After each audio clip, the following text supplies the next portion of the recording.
Blog Talk Radio. Good evening, everyone. This is me, Jonathan Alexander, and I'm here to host our show, Life, Laughter, Happiness. Today, I have my co-host, Barbara, here with me. Are you there, Barbara?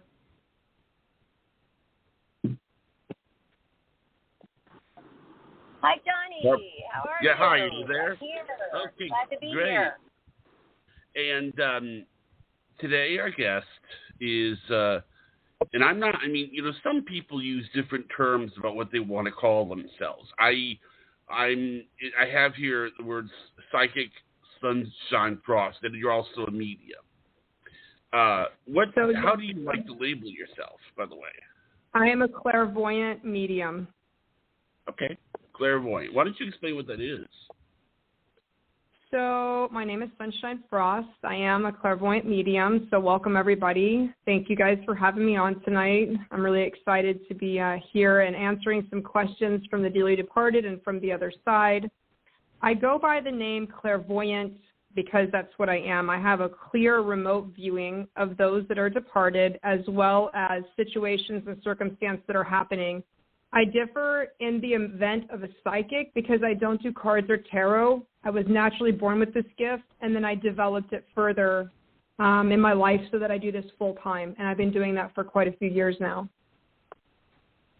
I see. Do you have anything to add to that, Barbara?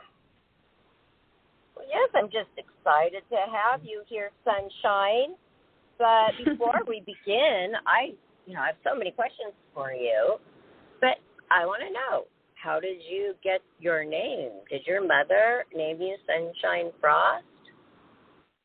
So that's interesting. Yes, my real name is Sunshine. I actually came out with white hair, and I was in the NICU for a little while. And so my name was supposed to be Christina.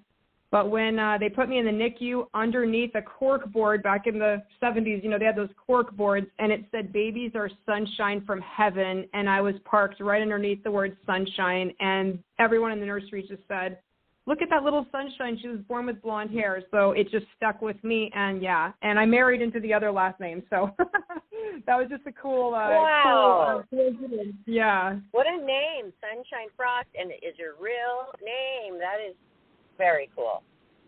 Wow. Yeah, it is. So you have to live up to it. You have to live up to it every day. What's your middle name? I'm not telling that. I can't tell anybody. Then everybody would find me. I'm sorry. I just thought maybe your middle name might be, mildly or something.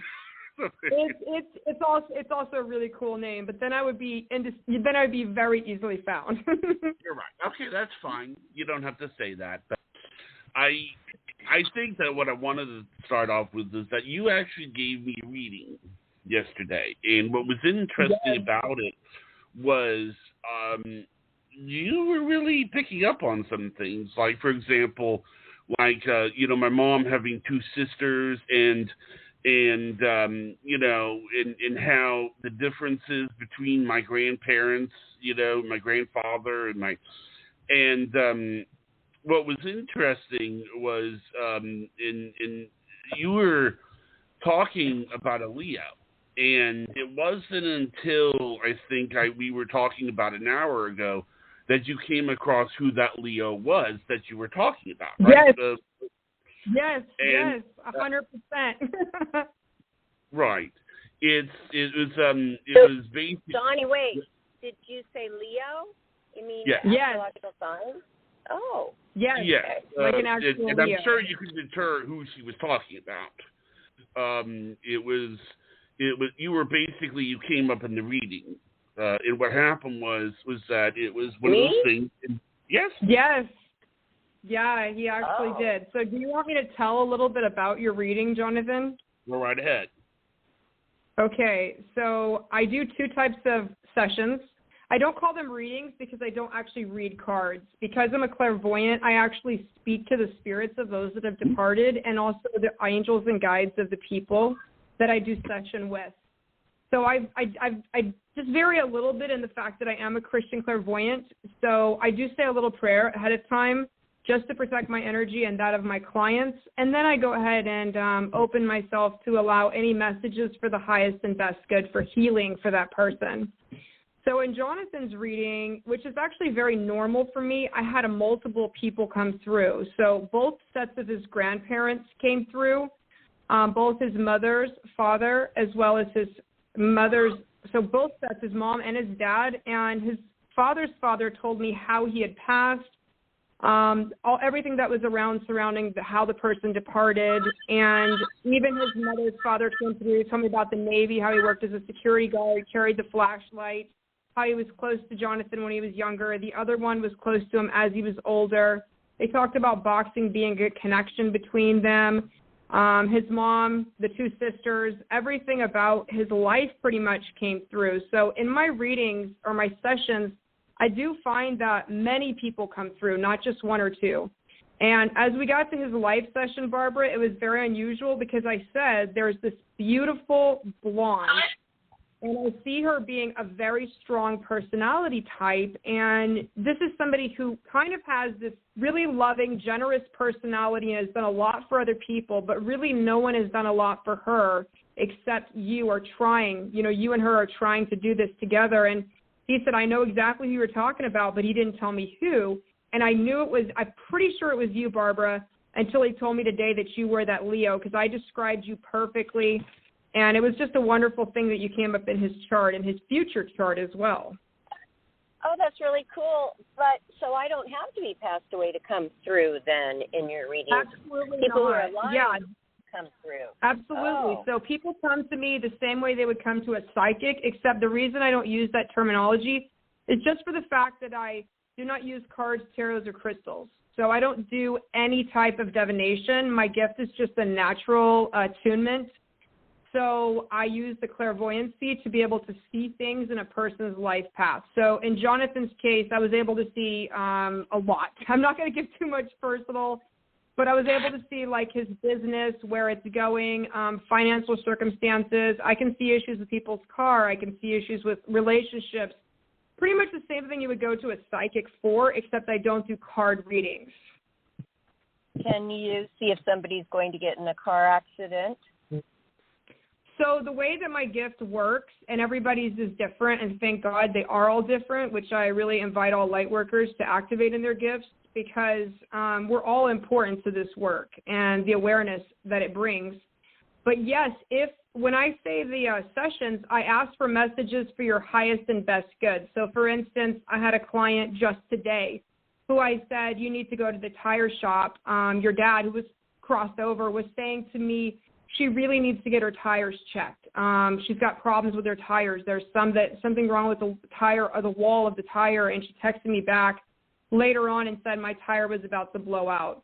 So I do see some warnings, although it's not as common as you would think. I ask for the highest and best good of the person, so I see things like investments, relationships, homes. I mean, yeah, I give a lot of advice on that, but warnings, I've only given a few, and they've been very life-saving.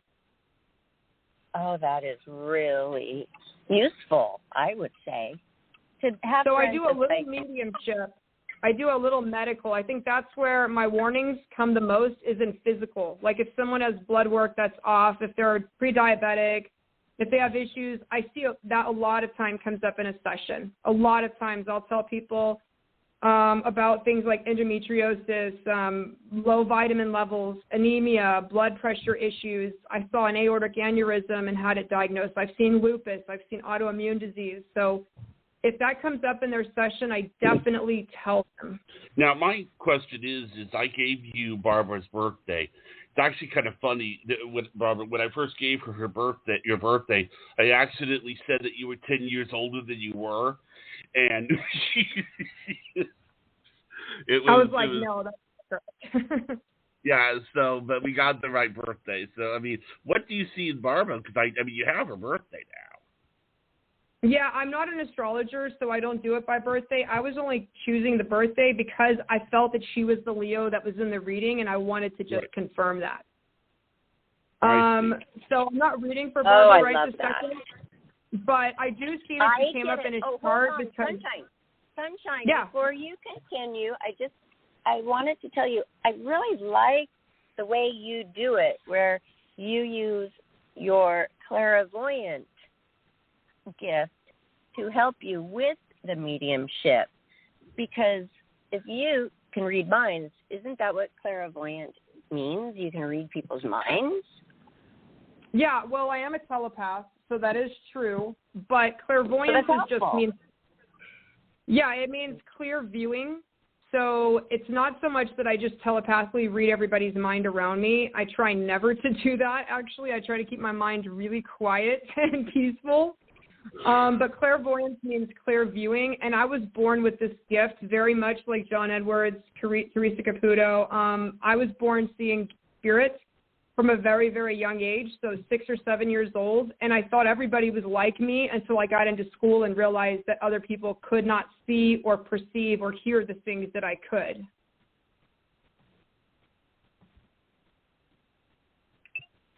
Well, so I kind of cut the gift down. Yeah, I was born this way. Well, what was going to say? What did you say, Barbara? Most of them born that way? Hold on. When you said I was born that way, I'm wondering, can this be this cannot be trained. Everybody has to be born this way, right? Because you can't train to be a psychic, can you, or a medium? Yeah, so this is a very good question, and I get this question a lot, and I'm really glad you asked it, Barbara. So how I would answer that is I say that everyone has psychic ability. Every single child I've ever met that I worked with, I work with children. I also do readings for nonverbal autistic children. I do readings for those traumas. I've done a lot of session for people in nursing homes that can't speak for themselves. So if a family hires me, I can remotely speak to a person. So they don't have to be on the other side for me to connect to them. But what I would say is everyone is born with psychic ability, Barbara, but not everyone is a medium. Mediums are very rare, and they're a lot less common. And it's kind of like the way I put it to children that have this gift is everyone is a radio station that gets a few channels, but mediums have a couple of extra stations. And the question of... Why do you think that you were born with these gifts? It's hereditary. This is always a question I have. Yeah, I'm the 7th generation in my family. So if somebody on my family, we were born like this. It's not just me. I find that physical mediumship is always hereditary. I find that that is always the case. I work with mediums all over, and if they have some gift, natural gift from birth, it's because it's hereditary. But I do mediumship workshops, and I do an intuition program built around the Holy Spirit, which is getting very in tune with your inner voice. And I get very in tune with that, and I find that people can increase their own natural psychic ability a lot. They can go from almost nothing to being able to truly, easily, accurately have awareness of those things that are beyond the 5 senses. Oh, good, because they all say that I have psychic ability, and I never even really knew what it was, but I really I feel like so many times that I know for sure. I know it for a fact. I feel like there's a lot of spirit around you, and like you've been around haunted places like your house and different places you've lived. I feel a lot of spiritual energy around you. Like you basically attract it. You have, when you were talking about Marilyn Monroe, you have a certain Hollywood glamour, this love with this era, and I think that you attract spirit to you, and it feels very much like that goes back even to your childhood. Well, thank you. Yes, and I had to fight a few spirits that were bad in the last place I lived, or one of the last places. And it's so funny you said Marilyn Monroe. You mentioned her because that's the place that they made Marilyn to stay in, these little bungalows when she was doing the movies for Paramount. These little bungalows were there way before anything else. And I lived in one of those. But there were 3 bad, mean spirits, not Marilyn spirits, that I had to conquer. And I did while living there. And I can tell you that I left that place better, that little village, I used to call it, better than when I arrived. And then I was never afraid, Sunshine, ever again I was never afraid about spirits because I felt like, okay, I conquered that, I can handle them. And then it happened again in this new place, but this wasn't a lady from the 50s, the golden era. No, I feel like it was a lady who killed herself. Accident, yes, I was just going to say. Oh, okay, I shouldn't tell you then. What were you going to say? No, you don't have to, but I'm saying I've seen accidents around you. I've seen paranormal events around you. Can I? Let her say what she sees in mine. You're interrupting her little reading for me, John. Okay. You can't interrupt somebody when they're focusing. Yeah, it's well, I will tell you that I do see some accidents and actually some malevolence around you, and you're a beautiful spirit that has attracted both fans and followers and also haters. Like, you haven't just attracted one kind, but you have always had a very generous spirit, and you've given to a lot of people that haven't paid you back. Like, they literally have not done back for you the way you did for them. And now at this point in your life, you're finally putting up boundaries. You're finally protecting your energy. You're coming through some awakenings. I see spiritual awakening happening in the last 2 years. A lot has changed for you. But things are going to get better. I mean, they show me, like, your finances, everything just got the rug pulled out. Like, this is just, when I see you standing in a rug, I see it just ripped out from underneath you, and you're like, I've worked for all this for so long. How am I starting back over again? Yeah, but you know, I did start over, and it's better than ever now. It's like I'm already a step ahead of you right now, because that was 2 years ago when the rug came out. Yeah, and now I'm seeing so much abundance now. It's wonderful. We don't actually live that far apart. I'm in Southern California, too. Oh, what city? I'm in the Temecula, Riverside area. Oh. So I'm over by the winery in Temecula. Yeah, I do live events, large group readings, where people come and they can get a reading either individually, or they can come to these sessions where I allow the dearly departed. We have one coming up actually December 15th, and it's called Christmas from Heaven. So it's going to be a dinner, a beautiful dinner, and they have a wine tasting, and then you get an opportunity to see if maybe someone from heaven has a message for you. And I really love doing this work. It's so healing, and it just changes so many lives. That sounds fun. Where is the event? It's called the Reserve Garden. They can find it online. So Sunshine Frost, I do have a YouTube, a Facebook, a TikTok, and an Instagram, and you can go to sunshinefrost.com to book a session. And I'll tell you something, Barbara, that I found when I got into this super unregulated industry. I went to school at BYU for medicine, and I was also in the Army. So I'm a 91 Delta, which is an operating room technician. I watched a lot of souls cross over, Barb. I also was a paramedic. I watched a lot of souls cross over there. Okay? I bet so, with that job. Yeah, it was amazing, though, for me to really see the light, to see the souls crossing, to see that, it just changed so much perspective for me. That I felt like, I remember seeing the families at the hospital grieving and being in such pain, and me remembering that soul crossing and seeing those angels, seeing those loved ones, seeing, I call it the rainbow bridge, and seeing the glory, the joy, and the painlessness and the peace on their face. I knew that my place was in the healing of the spirit, not the body. Wow. Does everybody go to the same place? You said that you saw the light when they passed. What if they're bad? Yes. Do you see something else?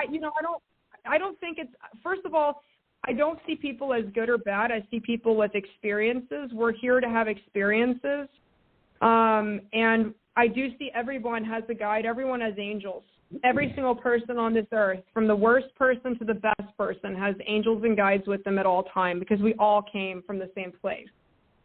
And we are here to gain experiences, to learn to serve each other, to learn to have a relationship with the Creator, however you identify that. And yes, we all do go to have our life review. And during your life review, from what I understand, depending on how you live your life, it can be like a heaven or like a hell. If you've lived, in a way that's made everyone around you suffer, and you've been extremely selfish, then when you do your life review, you not only feel what you said, Barbara, but you feel what the other person went through when you said those things or did those things. And I would like well, to... this is really interesting. I would like to go to that event maybe. Yeah, I would love for you to come. I think when I did our map, we were only about 45 minutes apart. Okay. Well, what I was going to jump in and say, UE had said that I'm just letting you know that we would not be taking calls. So the reason I wanted to go and say that now because there's some people listening. For those of you that would not be able to get in today, we are going to be also here on Friday with Dale Shear. But just letting everybody know. I'll answer some spirit questions. I definitely don't mind. I wanted an opportunity to talk about a couple of the projects and some things that are going on. I love teaching about spirit. I love it. I truly feel that it brings... You would be okay with taking a call, is what you're saying?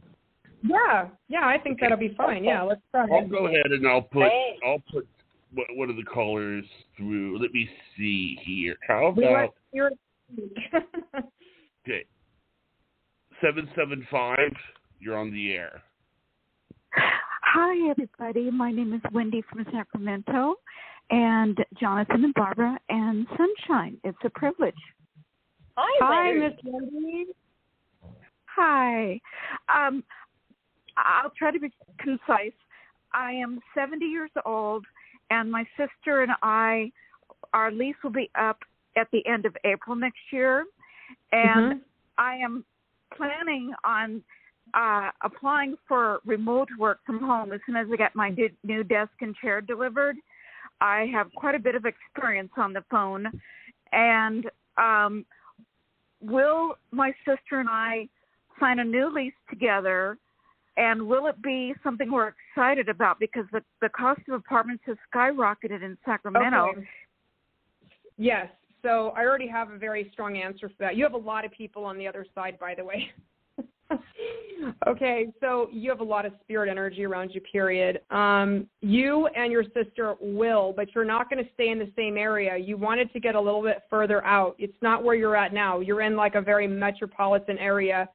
This shows me moving a little bit further out away from people a little bit. And yes, or you're in an apartment now because it shows me like, are you on an upper level? No, it has to be ground floor because of my disability with my back. Right. Okay. So what I'm saying is I see this being a lot more accessible to you, and you and your sister definitely are going to get a lease. But I feel this being, you said, when are you out of there? Because this feels like February or March. Well, our lease is up at the end of April. And okay, so I see you finding the other place. Yeah. I definitely see you finding the other place, and you will find the remote work. That's not going to be a problem for you at all. I see two different. Have you already applied for two different jobs, like putting your resume out there? No, I have not, but I get calls from temp agencies. Basically, I have to, now they want like 3 times the income, 3 times of what the rent would be. And right. So as we were thinking about Elk Grove, which is not real far, but it's not Sacramento. Yeah, it's not going to be Sacramento. I can tell you that. The neighborhood you're in has changed a lot. They're showing me you guys don't even feel the same way about it. You're going to move. It's going to be a lot better, a little greener, a little bit more green space. So definitely. I definitely feel that. Well, that's great. Do you think it'll be Elk Grove? It does feel like that. When you said that, I get a wonderful feeling in the pit of my stomach. I get a wonderful feeling, which means that absolutely. You know what? You are an angel because my sister, Leslie, I love my nephew. His name is Brandon. He's a young adult. And his father lives in Elk Grove. So that would be more conducive for everybody. And I want to we want to get a nicer place. It'll be expensive to move, and I hope it'll be a place where we'll be happy with living for quite a long time. I feel that you will be a lot happier, like a little green space, your little plants, things that you can have. It's going to be a lot better for you. Where you're at now has just changed too much. It's not for you anymore. You need to just take this little leap, and it's going to end up a lot better for you both, honestly. It really will. Great. So we'll sign the lease together then. Absolutely. Absolutely. You guys need each other. You really do. And I love to help her. I want to help her. And I never say one word when I know that I'm financially helping. I consider it a blessing from God to be able to. You're a servant. Yeah, you have that personality to serve. You've always been this way. You took care of everyone, and you still do that. My beloved mother named me Wendy from Peter Pan because she wanted me to take care of my siblings. And I have a long-term care insurance, and it includes home care, and it's an indemnity plan. And I've not touched it, but I've paid for 18 years. So I have substantial health backup, MRIs, CT scans, clinical notes, everything in my Kaiser records. I hope that the Unum company will approve me, or will I have to get an attorney, because I know how to talk to these people. I'll be very right on it. They're showing me that you don't have to get an attorney, but you need to consult. It's not a bad idea. I see a female. Do you have a female friend that works in this is like a paralegal or somebody that works in the medical field? She's a female. No, but I'm really good at research, and I happened to find an attorney that sued this company for several $1 million. So they know his name.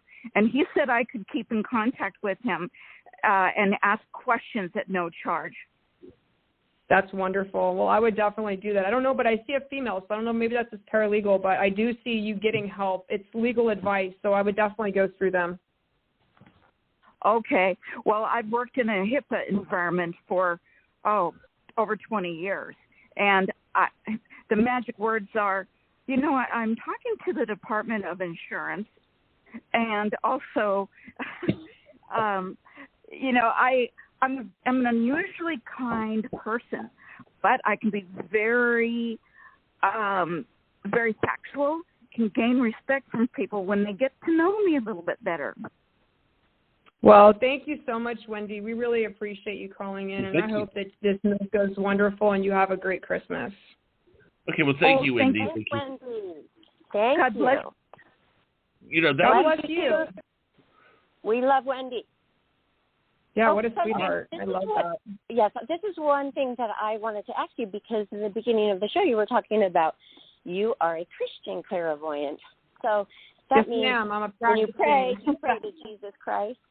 Then you I do. You're praying to Yes. Jesus. Oh, a lot of people would like to hear about that, because it seems like the Christians are the ones that think that the paranormal and talking about it and diving into that is a sin or evil. What do you think about that? Yes, ma'am. Well, that's the reason why I started doing this full time. Yes, I am a Christian clairvoyant, and that is the primary reason I don't do divination, because we're actually prohibited from divination. However, the natural gifts of the Spirit, such as what's defined in 1 Corinthians, which means the gift of prophecy, which means knowing things that may happen in the future. Also, blessed assurance, being able to know that our loved ones are at peace from God on the other side, is really part of our faith, because why are we working for all this if there really is no afterlife and our loved ones aren't with God on the other side? So that's part of faith building, is the gift of tongues, the interpretation of tongues, the gift of visions and dreams, the gifts of prophecy. So I think that many Christians understand it and they do their best. But for those that are born with gifts, such as very innocent and pure children, I think that they're born this way for a reason. And this type of intuition goes back actually to the tribes of Levi in the Old Testament. The Levites were seers, and this is my actual title, is the seer of light, which is S-E-E-R, which is a biblical term for someone that is an intuitive, that was naturally born with this gift. And in the tribe of Levi, Barbara, they would wear these actual breastplates with 12 precious stones to help them interpret dreams, whether to go to war or not, who would be the next king, who would be the next prophet, who would get sick, how should they heal them. So it's actually very biblical. It's just that people got off a track with remembering that. And in the New Testament, we have Christ, who was actually the most just amazing healer. He was the most amazing supernatural person that lived. He said, You'll be able to do all the things I did. You'll do all of these things plus more. He raised the dead. Wow. He healed. He knew the future. He knew what was people's hearts. He had the gift of telepathy. He said that all of his apostles could do this, and after he crossed over and he breathed out the Holy Spirit on them, they were actually able to do those gifts. So we live in a world where the Holy Spirit is among us. So getting in tune with that is very simple. I just went to church yesterday and took the sacrament, and it puts me back in tune. I get even stronger clairvoyant abilities when I stay in the Word rather than out of it. I find this to be very, very interesting now that you've even explained it further, because what are these Christians so afraid of when they're the ones who believe that Jesus was risen from the dead, believe that he, rose again from the dead? Now, why do they not believe in that it could exist anywhere else in the universe? Any paranormal whatsoever is evil? That just does not make sense, does it? Yeah, that's so interesting because I do deal with this a lot because I go live, and this is actually how Jonathan found me. Was I was dealing with some critics, which I love, unbelievers. I really love unbelievers. I think unbelievers are as important as believers, and you call them trolls. I call them little goblins, but I love them, and I feel that it's just really a misunderstanding most of the time for what they have been taught. But I think that you have to have a balance in everything. So I've never been to a medium or psychic myself. So for me, I see a lot of fake followers and a lot of fake readers out there. And I'm not bad-mouthing anybody, but I have seen it where they're fishing for trying to get someone and preying on people's grief. They prey on the grief and they exploit the grief and they tell them a few things that aren't validatable. So when I went into this completely unregulated industry, from being a business person and being someone with a very scientific background, being very logical, I knew logically this shouldn't be happening, but I knew it was. So I wanted to get the science behind it. So I studied a lot of metaphysics, a lot of quantum physics, and a lot of paranormal stuff. I kind of avoided that, but I studied the actual science of spirit. And by doing so, I really was able to validate my experiences. And I realize now that metaphysics and Christianity do not have to be separate. And I actually am listed in Wikipedia as the founder of metaphysical Christianity, bringing in what God already created, which Creator God made all of science and our ability to believe in Him. And so I believe metaphysics add to my worship. It doesn't take away from it. So the use of incense, the use of these things, that was done in the temple. Using a candle, I've had people accuse me of everything like, oh, you use a candle. Well, so does the Pope. You use incense. Well, they use that in the temple. They did sacrifice. They had the fat of the lamb. Christ was not a Christian. Christianity was started after Christ, and it includes a lot of diverse sects. So I try to make inclusion that Christ did not come to judge, but to teach and to heal. And I try to keep it in that atmosphere when I help people connect to their loved ones, to their angels and guides, so that they can get that healing. I was wondering, would you like to try to get another caller, or would you like to talk a little bit more? Yeah, absolutely. I'd be happy to. Right. This is the person who's waiting about 212. Are you there? Yes, hi. How are you? All right, who's Hi, this? caller. What's your name? Oh, this is Bryn in New York City. Bryn, B-R-Y-N, and I'm here in New York City. And hi, Sunshine. How are you? Hi, Bryn. How are you doing, hon? I'm okay. I think I've been going through, I want to say, a reclaiming cycle or transformational cycle. It's been difficult, but I feel like things are slowly, ever so slowly and subtly dawning. So I just want some commentary on that, what your guides or the angels say about that. Yeah, I definitely feel like you're in part of the awakening. They're talking about Kundalini energy. This is sort of like something that came on a bit sudden. I feel like right now you're in what they call the dark night of the soul. So if you Google that, you'll get... No, I know all about it. I've been in a few of those in my life. I'm 65 years old. I've been in several of those. Yeah, so you're kind of at the tail end of, it feels like the third revolution of the dark night of the soul. And what they're talking about, when is your birthday, Bren? July 3rd, 1956. July 3rd, 1956. So are you Cancer? Yeah. Gotcha.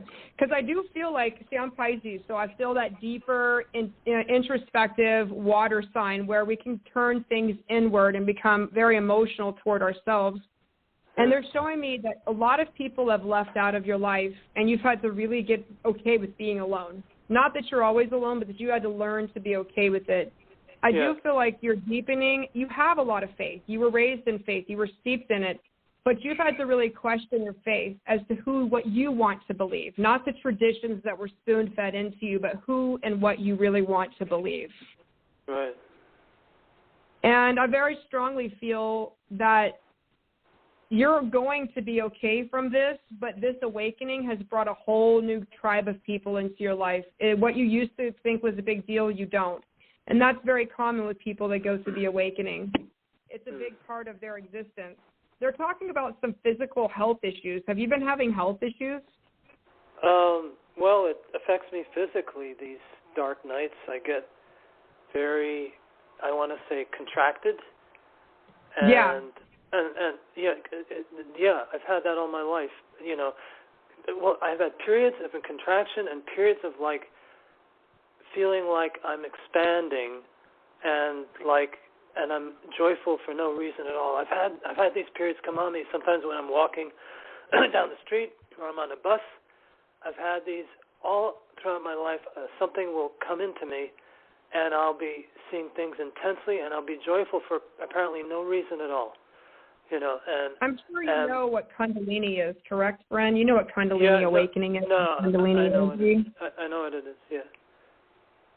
Because I do feel like you also have a psychic ability. You've always been very sensitive to spirit. Is your grandmother, this is your mother's mother that's on the other side, she works as a guide for you? Yeah, I think she does, yeah. And I feel like there's been quite a few people in your life that have left you or not been in your life anymore. So it's important, though, you're kind of vitamin D deficient. You're deficient in basically getting sunlight and being outside. So I want you to spend more time outside and also make sure that you're not isolating, because I feel like you're isolating, but then you come out a little bit of your shell. I want to make sure that you're staying plugged into people, because part of Cancer and Pisces, for that matter, part of that is that we can be around people for a little while, but then we have to pull away to protect our energy, right? Right. So I just want to make sure that you are re-engaging back with people that have good boundaries. Right. I don't know many people. I have some friends, but they're very busy all the time. I would like to see you maybe turn to some online. I mean, even though I'm saying get connected, I'm very connected through my online world. And I do a few drum circles here in Southern California, but I feel so connected to my online family. So making sure you're doing some support groups and making sure you're finding some people that have common values, common thoughts. Because the last thing I want for you is, because the first thing that came through is that you do suffer with depression. And I want to make sure that you're not doing that. And also, you're very hard on yourself. Like, you're incredibly crazy hard on yourself. Your angels and guides are like, tell him he's loved. Tell him he's lovable. Tell him there's nothing wrong with you. You are a very loving person. You're a very giving person. You keep your house very nice. You take care of your things. It all means something to you. We don't want you to get too isolated, okay? Right. I hear. But I would be looking up, spiritual awakening, because we do, like you said, you've been through it 3 times. It kind of comes in layers. When we're ready to spiritually advance, it's called leveling up. I know you know this. So you're just leveling up, and it is kind of difficult when you as a psychic, or I would call you an empathic person, when you're an empath, and what happens is you start seeing beyond the physical, that there's a whole other spiritual realm. It can get quite depressing when no one else can see it but you. Yeah. Exactly. So that's why I say plug into some groups, plug into some metaphysical groups, plug into some spiritual awakening groups, get on Facebook, get on YouTube, find some groups, because that's what you need. You just need a little bit more interaction, okay? Okay, and you see things getting transformative for me. And they already are. This is already, the process of growth is never without painfulness. So you're already transforming. It's about finding those that can transform with you. So I run a group called the One Tribe, and everybody's welcome. We have Muslims, Christians, agnostics, Buddhists. We invite everybody because I believe that we are made of a rich tapestry due to our differences, not our likenesses. So it's called One Tribe? Everybody. Yeah, it's called the One Tribe. Yes, I started as a nonprofit, but you can follow us at The Prophetic Warrior on TikTok. You can follow the One Tribe at Sunshine Frost on Facebook. But we're a very, very inclusive group, and it's a lot of love. We do a lot of healing. We open the floor up to anybody. I just don't think that people just like me need to be in my group. I think people like everyone needs to be there. Yeah, you don't have to believe like I believe. I want you to feel inclusive and be a part of the One Tribe. That's beautiful. I love how you say that. That's a wonderful. Great. Well, enter her group. Yeah. Yeah. Thank you so much. Answer a few questions. Is this Facebook? I'm not on TikTok, but most people do have Facebook. So what should he do? Go and look for your group, and then you have questions. Yes, ma'am. So we have the One Tribe community page. That's a community if you ever need prayer, if you're struggling with something, if someone's sick or in the hospital. It's basically like an online prayer community, and we pray in all languages, all tongues, and in all nations. So we're all over the world. I have actual clients of mine all over the world, so I'm not limited to any one place. We have them in the UK. We have them in Canada. I've done sessions in Cape Town, Africa. My orphanage that I run is in Uganda, Africa. So that's why it's called the One Tribe. We have Jewish, we have Muslim, we have Christian, we have agnostics, we have pagans. We all coexist with love. Because we know that our goal here, here is not to exclude, it's to include. It's, to me, the One Tribe message is about being the expression of God's love to everybody. That's what being a believer is to me. All right. I agree with you wholeheartedly. Yeah. Well, wonderful. So just find us. You can go to the One Tribe community page at Facebook, or you can just find me, Sunshine Frost, and I will shoot you the right direction, okay? Thank you, Sunshine. It was an honor to speak to you. Thank you, Johnny, and thank you, everybody. Thank you for calling, Bryn. Yes. Oh, you helped him so much, and also Wendy. And I'm so glad that you're taking some calls to help our listeners that we love and appreciate so much. So thank you. Yes. You're welcome. This has been very, very interesting. So, okay, I know that you didn't want to do that many readings, but that was a treat to have a couple because, you've got a lot going on and we have to cover that. So we have a December event you're doing in December. Yes, Johnny? Yeah. Well, my question is that, I think I might have told you this. I have a Roku channel, and one of the things I'd love to do is go live on the Roku channel. And I'm wondering if you see that happening. I do, and that was, yes, I do. But I see you collaborating with a secondary person, and it feels like it's somebody that you already know. But I did see this last night, your business splitting into two parts. And I said one will be more value to the face, and one is more value to the voice. So meaning one is definitely a podcast format. And for Barbara, I also see another project happening for you, Barbara, as well. So you guys both have this collaborative podcast, but I see each of you spanning out in separate directions. And yes, I do see them both being very successful. Johnny already has his Roku channel, and so do I. It's just that we need it to be ignited because we're doing this podcast, which I love so much. Podcasts, there are a lot of benefits to podcasts, and I think that's why. Johnny and I were doing it 3 years ago together. He before me, 12 years, and lo and behold, it became a craze. We were doing it before. This just became such a craze. There are so many companies trying to get business to help somebody start their podcast. And you know what? Here we've been doing that. And I know firsthand, after doing this every day, one year, we did it every single day, 7 days a week. Firsthand, I know how fulfilling it can be. It's kind of like your journal, that it is down forever in time. You want to know what you were doing a few months ago on that day? Yeah. Go listen to the show, because and then it will ignite a memory. So I find this to be so beneficial for just people to sharpen and have therapy. But we want to also be seen. But you know what? That is work. That is work, Sunshine Frost. That is a lot of work. That's on camera. That's lighting. That's sound. That's how do I look? That's makeup. That's hair. That's outfits. That's background. I mean, that's a lot of work. So podcast. I do that every day. I'm never going to stop doing podcasts. Johnny filmed me live, so I do go live every single day. Every day. I go live every day, and I focus on healing one heart at a time. There's an epidemic. So I will get pointers from you. I want to join your group, and I want to share. Yeah, I would love it. We have a group. It's called Life, Laughter, Happiness group page on Facebook. I'll be your spiritual counselor for that. I'll do your spirit counseling. We could go live on yours, live on ours, and then post. We can switch and do vice versa. So we could get some content on those and get it ignited, and then I'm excited about choose who we want to be on camera, because not everybody should. Not that they're not attractive. I'm not saying that.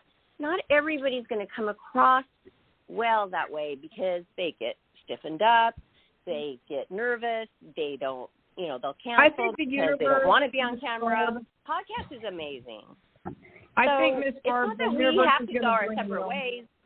We're always going to work. I'm sorry to interrupt. I just have to get this point out there, because Johnny, it's like I don't want him to have to spend an hour talking about something that he should be feeling good about. Oh, my gosh, the podcast is going amazingly. Now we want to start a couple other things. He has other interests than I have. So we always are on each other's show every single time. Like now, I'm on his show that he's had for 14 years. And he might be on my live show with you on a guest on Facebook. But we always do it together. I don't want Johnny to worry about that. That's all I wanted to say. And thank you for listening. I hope that makes Johnny feel better. Yes, it does. I'm clairvoyant too, and I know how people, I know what they're thinking when they say it. I know exactly what they are going to do, say, and I feel that I have the power to change that. So why be clairvoyant? Why be psychic or a medium if you don't even help people? You know what I mean? And I love what you said, too, Bryn, our caller, about you need to get out there. You need to get in groups, because he's holding so much in. And there's no reason for that. And it is causing physical problems. Like sometimes my neck and my shoulders, it's like a rock and it hurts so bad. And that's stress. You know what? Let it out. I love that you have groups, and I love that you let people in just to talk about this without being judged. Yeah, I find that's the most, I find that's the saddest state of affairs that we're in, that the believers that should be the most loving, the least judgmental, tend to leave the church and leave any organized religion, which is, I'm not about organized religion. I'm only here about relationship to Spirit, the Holy Spirit. But I find that it's really unfortunate that so many beautiful souls with gifts and with past and with different choices leave their beliefs because they don't find a place to fit in. And I want to say something about that. I studied philosophy in college. Do you know what the word church means? No, go ahead. I mean, do you know what it means? Do you know what it means, or? I mean, to me, it's a business. So. Okay. I thought it meant gathering of the people.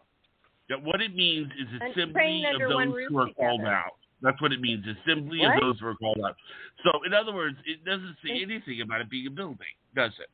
I mean, there is what did he say? I couldn't even hear him.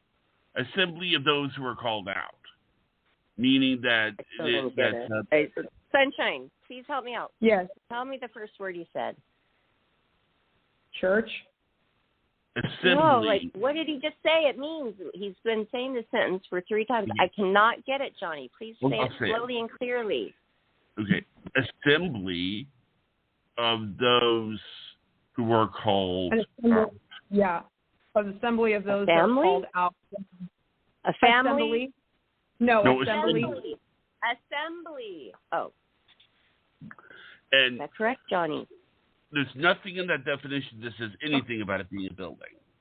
All right. No, it's not. He said that in the last days people will worship me in truth and in spirit. And on Joel 2:28, he said that in the last days I'll pour out my spirit, and men and women will prophesy, and young men will dream dreams, and women will see visions. So it's not directive to one race, one gender, one creed, one religion. There's people just like me all over the planet right now, and we're all here to spread a lot of light in a time that is becoming a very, possibly a very dark era. Well, I know how I've always felt about Jesus. I felt him in my heart. I just could never explain it to people, even though, yes, I enjoyed reading the wonderful stories and it's being knowledgeable about the Bible, but I just felt it. It's always been. I never feel alone because of Jesus.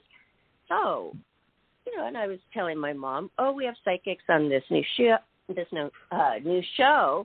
that I'm doing. This was a few years ago, right? And I could tell she didn't want to say anything bad because she was happy for me. I was doing something I really love doing, but she just wasn't that interested. But then after a while, when she got sick and the doctor gave her 6 years to live, she was open to it, and she enjoyed it. And then 5 days before she passed away, and I was in her room, she, right beyond me, saw a ghost, and 3 different times, like 2 different nights, 3 different times, or maybe 4, but 2 with me. There it is again. And I had her describe it and everything, and I put it on record, and I recorded her talking about it because I never wanted to forget those stories. Did you see how much me working on the show, because we've had many psychics on, it's not that we're a psychic show, but we love them as guests, right, Johnny? So that's right. And she was more open to it because all the visits, she saw I was on the show, she loved Johnny, we would do FaceTime with her, and then, but I never did get her on the show, but that's okay. I'm just so glad she was open to the paranormal. She's such a strong Christian. That's my point. Like, it was really amazing to see her open up about it. If my mother, the strongest Bible study leader, fellowship director for 30 years, can open up her heart to it, then anybody could. Yes, I agree with that. Did you guys have any other callers tonight? Yes, yeah. We do. Let me put another person on here. How about 860? You're on the air. Hi. How are you? Hi. Hi, caller. Hi, it's Amla. How are you, Sunshine? How are you, Barbara? Sunshine Cross. This is Amala. Oh, we love her. She is our friend and listener, loyal listener, and we love her. And she has your spiritual book come out. Let us know after this show, and we'll help you. I mean, we'll help you by having you on. We're so excited. No, so you are on with that would be great. Sunshine Frost. Sunshine Frost. You are on with her. So go ahead with your question. Oh, that sounds great. So thanks for the awesome introduction, Barbara. So I have a question. Oh, of course. Thank you. So I'm ready for a new relationship, and I was just wondering if you see Mr. Soul-connected person is coming in, and when might that be? And can I have your birthday, please? Yep, it's coming up. It's 12/16/73. I'm a Sag. Okay. So they're talking a lot about having some sort of unfinished business. Like, are you divorced also? No, actually, but I fell in love really hard twice within 10 years. Because it shows me that you weren't always treated the best in these relationships, and you're carrying some of the wounds from that, which is creating trust issues for you in the future.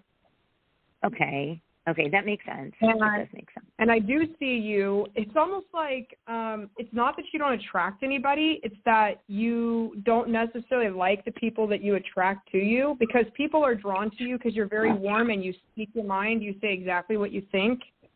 Yeah. You have a lot of energy around you, but it's the people you're attracting you're not necessarily attracted to back.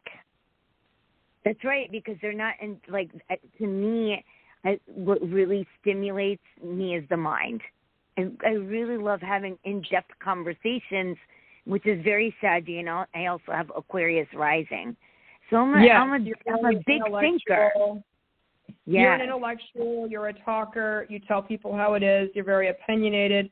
But they're also saying you're kind of balanced between your masculine and feminine energy. Have you ever heard that? Actually, I worked on it. I was more, Sag is very masculine energy, but I balanced it out. It took me work, but yes, I feel like I'm like that. I'm grounded now, yes. So what they're saying, your guides especially, are giving me this impression that it's not that you can't find anybody. It's that, like I said, I don't want to say loser magnet. That's a terrible thing to say, but these guys don't have it together. They really don't have their stuff together. They're not igniting you like you said. Exactly. It's like this time in your life is meant to be alone for a little bit. I know you can call a psychic and they could tell you, oh, you're going to meet Mr. Right. He's 6 foot tall. You know, he's tall, dark, and handsome. But I really don't do that. I always want to be very authentic and genuine in what your experience is. And right now, this is a time that you finally have learned to live and love yourself. You're able to go out with yourself, take yourself to coffee, go to a movie, go to dinner. Yeah. You're able to do those things. There's no guilt anymore. Right. You don't think about the money that you spent. You don't think about, you got to remember walking back into a relationship is not just roses and romance. It's also commitment, dealing with someone else's bad day, dealing with someone else's grown children, dealing with somebody else's bills, somebody else's health issues. So I feel like this time of yours is really spent right now joyfully being single. Does that make sense? It does. I mean, it's not what I want to hear, but that's what Spirit's giving you, so I respect that.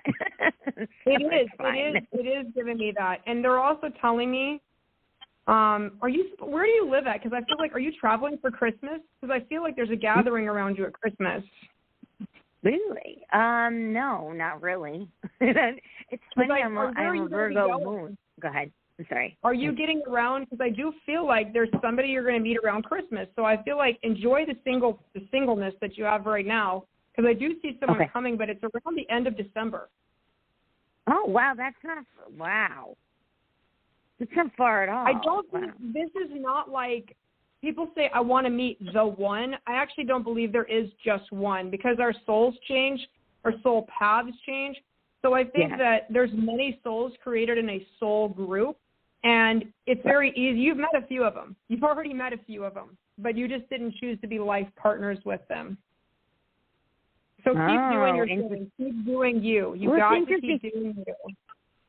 It's interesting because the last person really, he talks to me in my dreams, and it was really hard to find forgiveness and forgive myself. And I'm really happy with.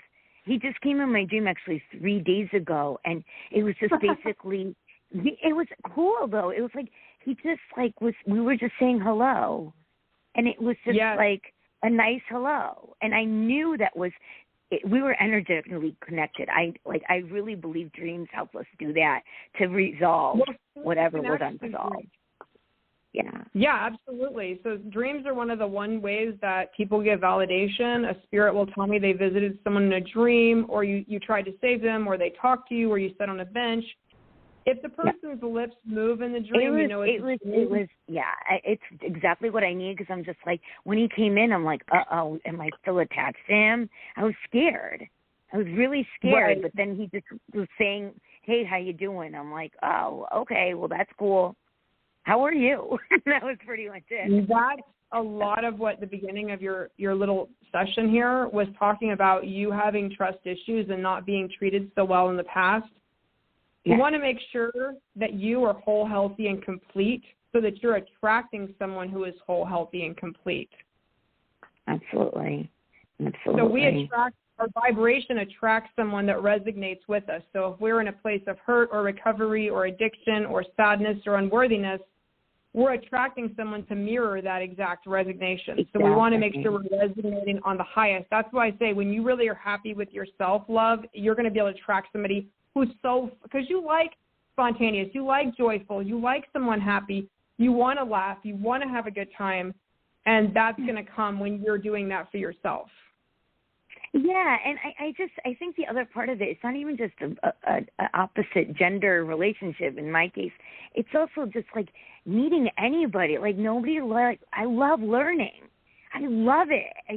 I want to be challenged, and I always feel like I'm the teacher in my friendships and relationships, and I'm just kind of like done. And at that point in my life, I'm just like, this is just not fulfilling me. Yeah. So I would tell you the same thing I told Bren, actually, is join the One Tribe, because you're going to be around intellectual, spiritual giants that are really going to help you grow, and they're going to really get outside of your comfort zone and really expand you a lot. Okay, great. I actually already did that right when you were talking to Bren. I looked you up, and sure enough, your name was there, and I'm already in there. So yeah, just Google me. I guess I just got to get approved or something. Yeah, it would be great to talk to you and see you. Oh, thank you. Thank you so much. Yeah, I'm in a lot of publication. If you just Google Sunshine Frost, you'll find me. I've been doing this. I do a lot of missing persons. I do murder cases. I've worked with the police. Wow. I do a lot of different stuff. So I just use the gift to heal one person at a time. Sometimes and many. I can just tell your confidence in what you do, like you're it. Like you're the real deal. I could, because I'm very intuitive in my own way too, and I could sense you. And you really, just even your voice when you started talking, I'm like, okay, you've got this. You said you're what, 4th or 5th generation or something? Yeah, yes, ma'am. Makes sense. Yeah. Yeah. It makes complete sense. So wonderful. Oh my gosh. Thank you. Oh, crazy though. Okay, your reading for Amala. I was thinking, do you ever get mixed up with like maybe 2 people on the line? Because that would be exactly my reading I was thinking. Because I'm so much enjoying right now being single. Thank you. That's putting my life together, you know? Absolutely. I love doing it. And then the thing about the December, I was thinking, I just have had this feeling so many times. And when I have feelings, and all of you do too, except for Johnny saying he's not psychic. I do help, Miss Barbara, help develop those. But I'm putting together. Hold on. Wait. I wanted to tell you, I have a feeling. I kept thinking in December somebody's going to come into my life. It was just, I don't even want it. Like, I'm enjoying this. You know, I don't even care. I don't even think about my future with a man. And then, but I kept thinking this is going to happen. So, would it be possible that you got it mixed up and those were, like, for me? Not Amala? Just in the beginning, not at the end. No, those were definitely for her, but I do feel that you do have a lot of gifts. And I don't think one person will come into your life. I think you attract many people into your life, and it'll be up to you to choose which one you feel sets you in the best. Oh, Barbara, you're so bubbly. It doesn't surprise me. You would attract a zillion people. Oh, my God. Really? Exactly. I don't want to go anywhere because I might meet the wrong person, which is not really. But it's like, I don't care. I don't feel like I'm wasting my life because I stay home and work. But I could be having a lot more fun. And I was thinking about getting into a group, and I'm like, what group would I get into in Facebook? So it's so funny that Sunshine brought up, get in groups, because we shouldn't be alone. And I'm finding myself alone a lot since I moved down here, with not knowing anybody. So I want to golf. I'm going to get into a golf group, I thought. There must be one on Facebook, right? Oh, absolutely. You guys can go to local, like you can go to your, like I live close to Riverside, so I go to Riverside now, look at events. You can go to, so Spiritual Awakening, I'm featured on a lot of those groups. I'm their resident medium. So they don't call me a psychic because I am a Christian clairvoyant and medium. So they do feature me on there. So I get into other groups besides my own because you never want ego to get in the way of your actual higher self. So I do make sure I become a part of other groups to keep me grounded, not just my own group. So Spiritual Awakening. That's beautiful. Yeah, beautiful. That's wonderful. Yeah. That's wonderful. And Amala, is your book, it's a, let me get it maybe right. It is a daily spiritual book that you write in. It is. It's in a nutshell. It's called Amla Speaks, AMLA Speaks, SPEAKS. Then that's my .com. And all the books are there, but the latest one came out in June, and it's Amla Speaks 365. Okay. I want to say something because I want to ask a question for Amla because, haven't you been trying to get a hold of Ellen DeGeneres? Oh yeah, and that was a long time ago. That ship has kind of sailed. That's water under the bridge. There's just so much more there's so much more for me out there. Like I think it's when I'm being natural me. I love myself. I am so in love with my. Yeah. I think Sunshine hit it. It's like I feel so full right now, and that's what it's like. I don't really feel like I need to try anymore. Even with the celebrities, people find me. People find Sunshine. People will find you. Yeah.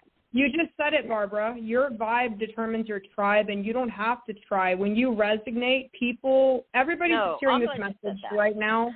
They're resonating with me because they're supposed to. Oh, Amala. Amala said that. And so Amala. That's good. Wow. Yeah, you resonate with your tribe. Where does she go? Sunshine, where do we go? I mean, where does Amala go?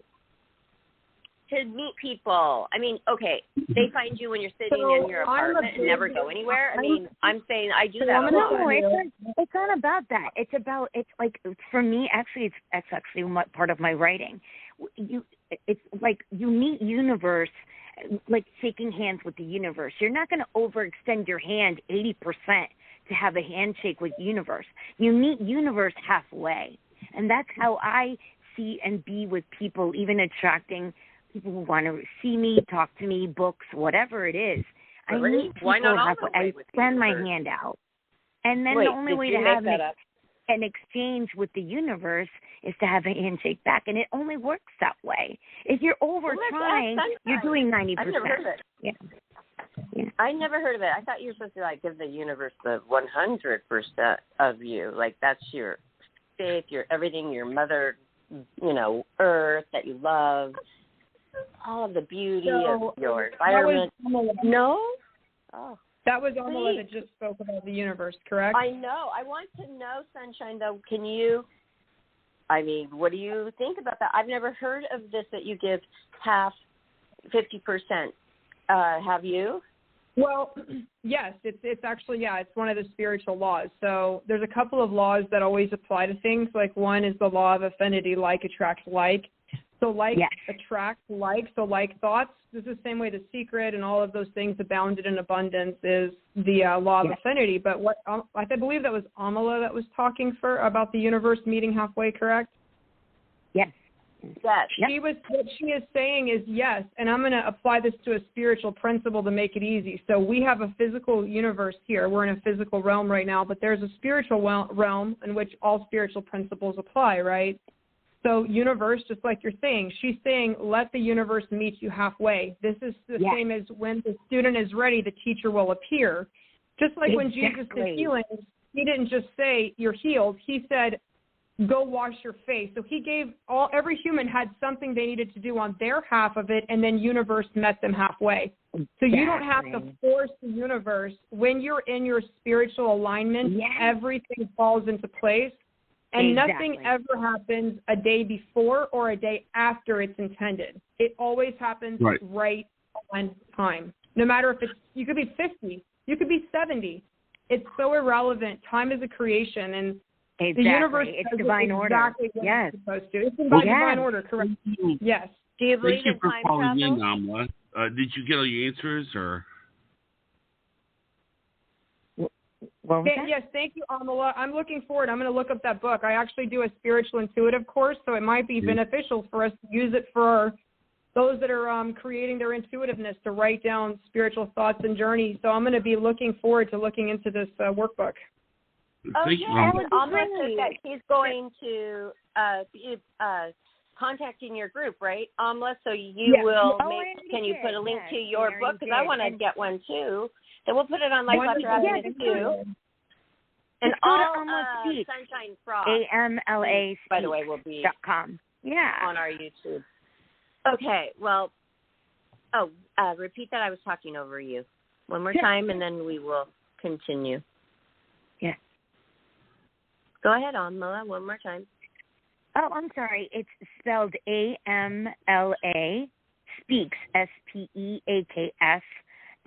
That's my website, and that has all my books up there. But the Reflection book, which is the latest one, it's an easy read. There's just passages and entries, and Spirit was channeling through me, and I just wrote down. I spoke my truth. It's Amla Speaks 365, the name of the book. So I love it. I hope you enjoy it. Yeah. So yes, and I'm so glad that we're all going to connect, and that's what it's all about. You know, like Johnny and I, we've always said we want it to be the Life After Happiness community, and it's growing rapidly. So. Awesome. Well, thanks again, Amala, for stopping by. And we will be in touch. And we are looking forward to getting your new book. All right. Hey, Johnny, let's talk to Sunshine Frost. Sure. Psychic, medium. Okay, Sunshine. Yes. What is your main title, that your domain or URL do you have? Is it SunshineFrost.com. Okay, Master Clairvoyant. Yes, ma'am. I'm a Master Clairvoyant because I both teach on it. I am a clairvoyant. I'm a certified, but I also teach.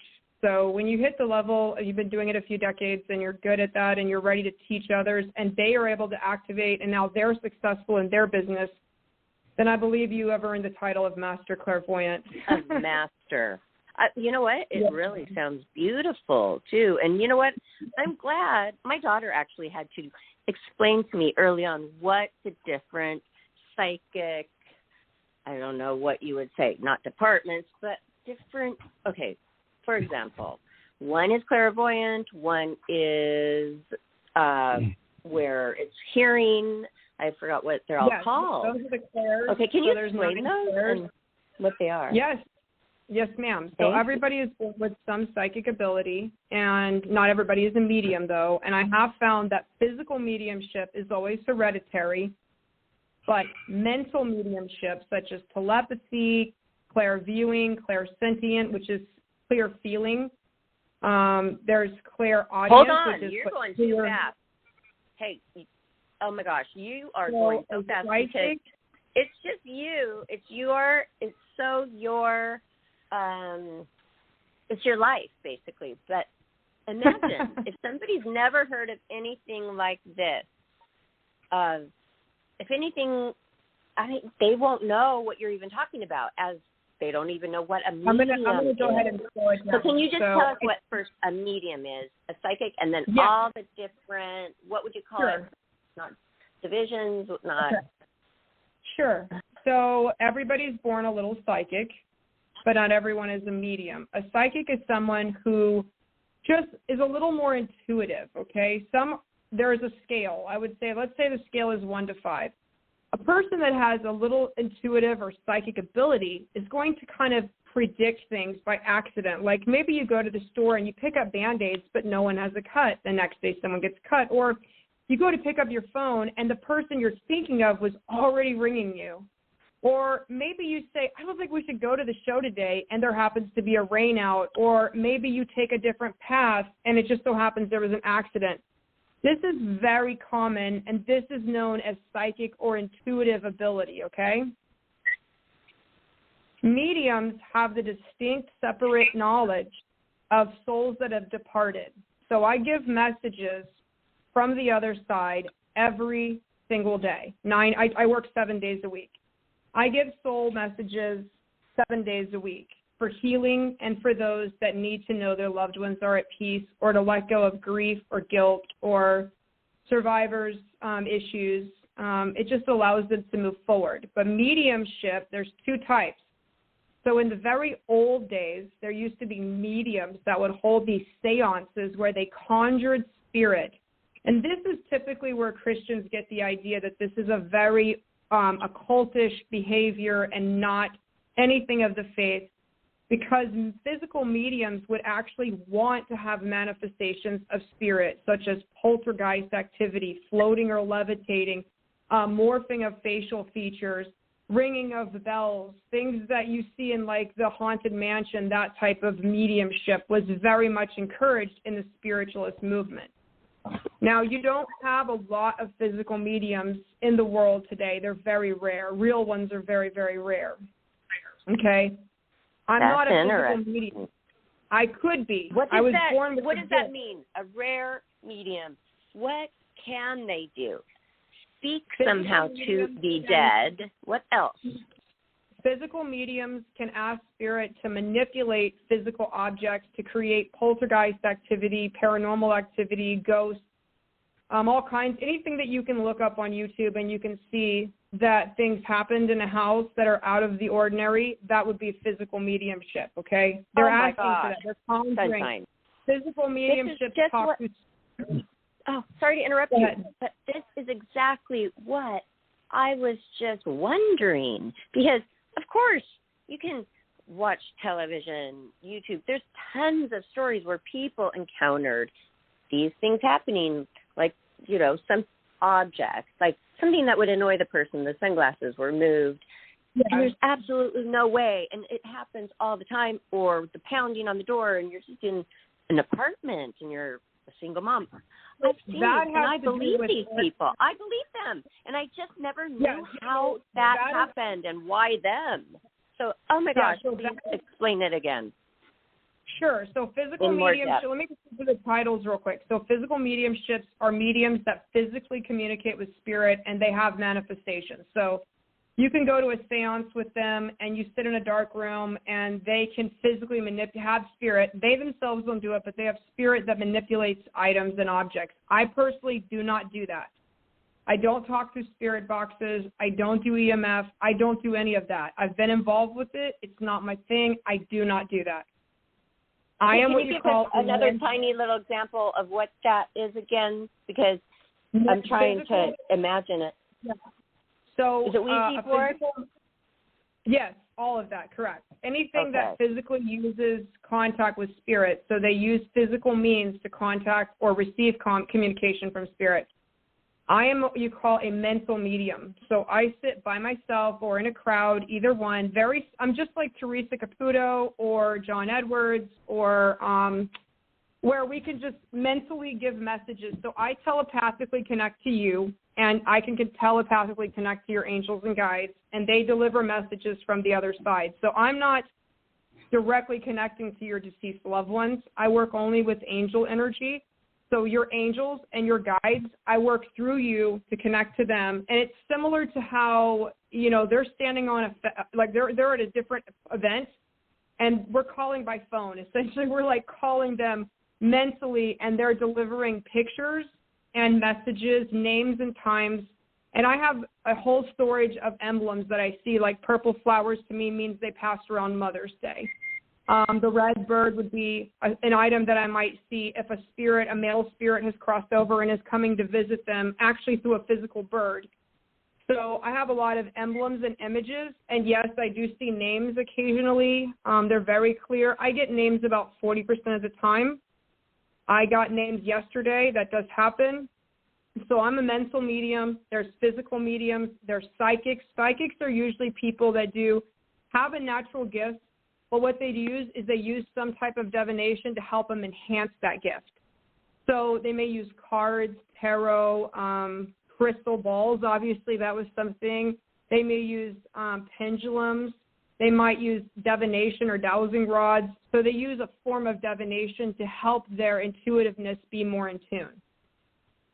And that's usually the three major realms. So card readers and psychics are one, and then clairvoyance is clear viewing. So when I'm doing a house clearing, for instance, I can close my eyes and see a person's house, like describe the house and things when I'm doing a clearing. I'll see where the spirit energy is. If they've opened any portals by accident, like by playing with Ouija boards or something, I can see if there's energy that's been opened in the house, and then I'll show them how to close that down. So why are these Ouija boards, and where do they derive from? Isn't this a French? They spell it French? In a French way, I believe. Why is it having to be bad? Why can't it be good? So I don't talk about things I don't know about, and since I don't use them, I wouldn't comment on it. Yeah, I only comment on what I personally know. Yeah, no, not really, because I don't work with divination, so it's something I don't do. And in my intuition courses, we don't really use any type of crutch work. We actually work to develop our own mental ability that God gave us in our own spirit to connect to the higher source of all things. And I believe through that, we can really open ourselves up to all the spiritual influence we need. I don't think we need to speak to earthbound spirits. That's just not how I do it. But again, I open my groups to people that do all types of work.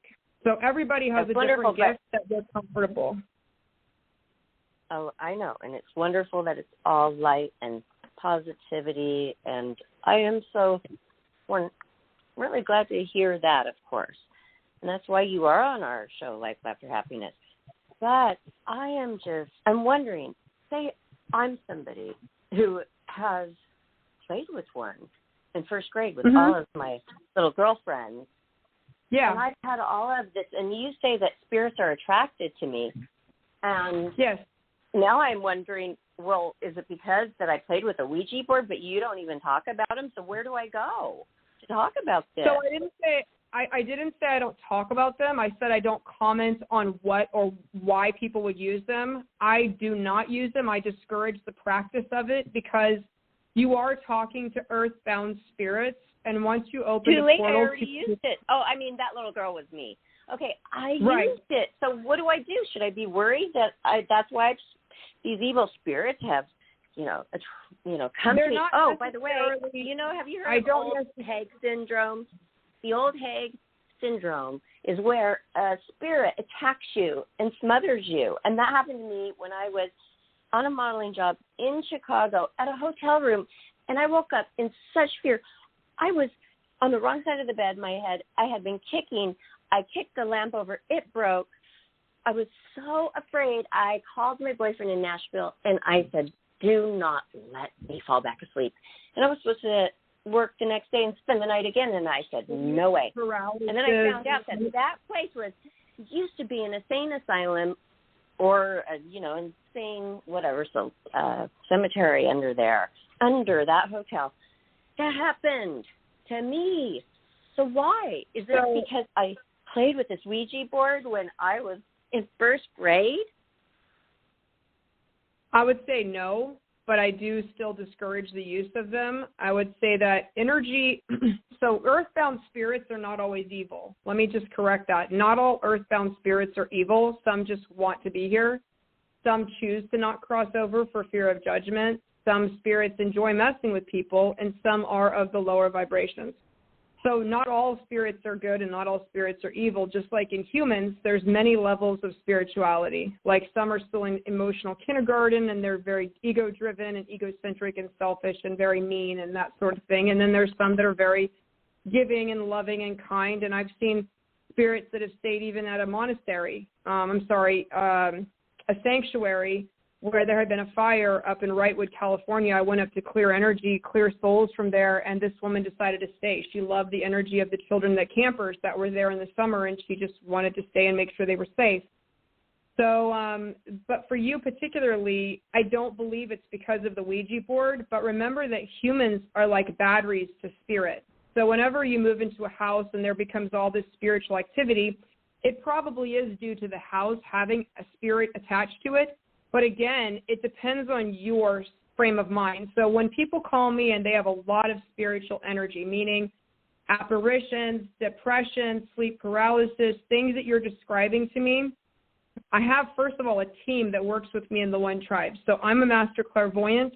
However, I don't do the paranormal because I don't have to. I'm already very, very sensitive. I'm very attuned to the telepathy and to connecting to mentally to spirits on the other side. So I don't have to be there in person. I have a healer that works with me. She's a Native American shaman. I also have another Native American shaman that's from the Powhatan tribe of Pocahontas. He and his wife do spiritual cleansings. So we have a lot right here in Southern California. We have an Indian burial ground, and they built a huge, very wealthy community over the top of it. And what they did was they bulldozed all of the artifacts so that the local Indians didn't claim it for their tribe. So there's a ton of spiritual Native American energy in that subdivision, so I'm constantly getting calls for paranormal activity, and I give them a range of things that they could do to help get rid of that, but it's usually the person's energy at the time of the attack. Were you going through addiction? Were you going through depression? Were you going through suicidal thoughts, ideations? Is there abuse and trauma in childhood? 90% of people that have a spirit attached to them have either physical or sexual abuse in their childhood that caused that spirit to attach to them. So there's a lot of factors that really? So, absolutely, yes. Oh, yes, that is very fascinating and just it goes sick from the to hear, attacker. It goes from the attacker, the one that traumatized the child. It goes from the attacker to the child, and then there's a spiritual attachment for that child throughout the rest of their life. What if the child doesn't have to get away the bad spirit? Well, we don't. We do a cord cutting. We do a cord cutting, and we cleanse the energy. Okay, I know about cord cutting. I did that with the ex-boyfriends that you didn't want to be with, but there was some kind of weird cord that was still there that just felt icky. Absolutely. So I love cord the cutting. cord cutting. Tell me, Sunshine Frost, how do you treat people? Is it online now? Do they come to your place? Yes. Like, how do you treat people? Your clients? I treat virtually. I treat people virtually. All my sessions are recorded. You're able to get a copy of those. All sessions are 100% money back guarantee, which no one else offers. If I cannot connect to you and give you at least 5 pieces of verifiable information that no one else would know, then you get your money back guaranteed. And so first of all, that's right? Wow. I gave him 13 verifiable. So thank you for that, Jonathan. But I do virtual. I actually prefer virtual, and I do them by phone. Similar to how we're doing this podcast, I prefer not to see my clients, so there's no way I could read their expressions, facial expressions, anything about them. I don't know. I don't ask any questions before a session. I don't want to know anything about you. I want to keep spiritual purity and integrity intact. So the only thing I do ask maybe is a birthday, and that's just to connect to your energetic signature. But before I go, I just want to talk about kind of light up too. About that because last night when I'm sorry to kind of give my off, but like last night go ahead. We were talking, and basically I started telling you about Barbara, and you said, okay, if I'm going to read for Barbara, I don't want to know anything about Barbara. You understand what I'm saying? Because of that fact that you didn't want to say anything later and then have Barbara say, well, you told me that. You understand? And so I was real careful with what I said to you about Barbara because, I knew, the two of you would eventually talk, but it was because of the... on the show, like today, and that did run through my mind, though, that, she really knows a lot there. They must have talked for a while about, didn't. But I do it. No, I don't allow that ever. Wow. No, never. So people come to me for mediumship. I don't allow them to tell me who they're trying to connect with. I don't want to know anything about them. I feel that once you know something about a person, you tarnish because the ego steps in and interrupts it. And rather than it coming from the Holy Spirit, it's coming from your own intellect. So you sabotage yourself that way. And you sure have done a fabulous job with all of the callers and the readings that you did for me and Johnny. Oh my gosh. We never go over, do we? For a long time, we've never gone over 29 minutes, but it just has been so good. And it still is going good. I just feel like now some of the questions that I've had over many years now working on the show, I didn't really have answered, and now you did answer a lot of them. So, but I do want to say, if you mess with a Ouija board, if you played with a Ouija board, you're not alone. They're sold as just a very innocent children's game. They necessarily are not innocent, and it can be dangerous because what you're doing is you're inexperienced. It's kind of like going underwater in a sub and opening up a window. It's going to let water in. we don't want water in our submarines. We want to stay pretty being inexperienced in dealing with sharks, or exactly. Or putting a 10-year-old. Here's another one for you. Putting a 10-year-old behind an Aztec car. There are people that can. They always say, they always have a little thing at the bottom that says, these people are professionals. Don't try this at home, Yeah, no, I 100% agree. I have to help a lot of people every year doing deliverance, help people with spiritual attacks. And I always find that once we move them from the low vibrations of like sadness, depression, anger, suicide, ideation, drug addiction, grief, where they've lost somebody, and also, like I said, sexual trauma and abuse is a huge portal for spirit to attack a person over and over again. So I do work with those people to actually close those portals and help them have a much better life, and you'll meet them in the One Tribe. Everybody that's in the One Tribe, thousands of them, they've all had personal experience with me. They've either had a reading. How did they find you initially? Okay, first of all, how long have you been doing this professionally with clients and events and helping people? And then, how did they find you?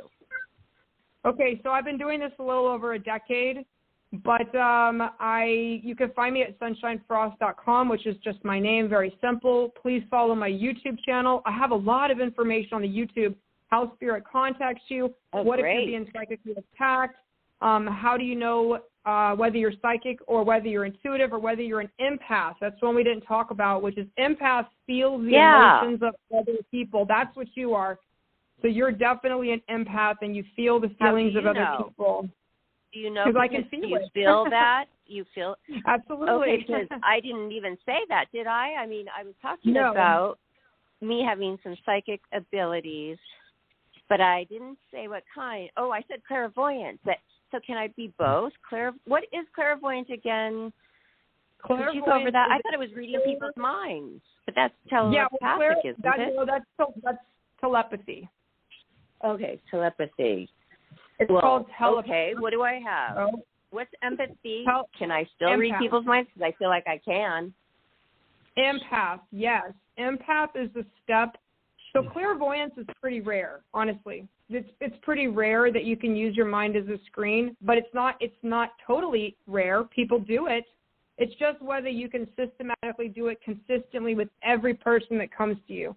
That's when you call yourself a master. It doesn't like if I have a mood, my clairvoyance doesn't get affected. If I eat or don't eat, if I sleep or don't sleep, it doesn't get really affected by it because I've been doing this consistently for a very long time.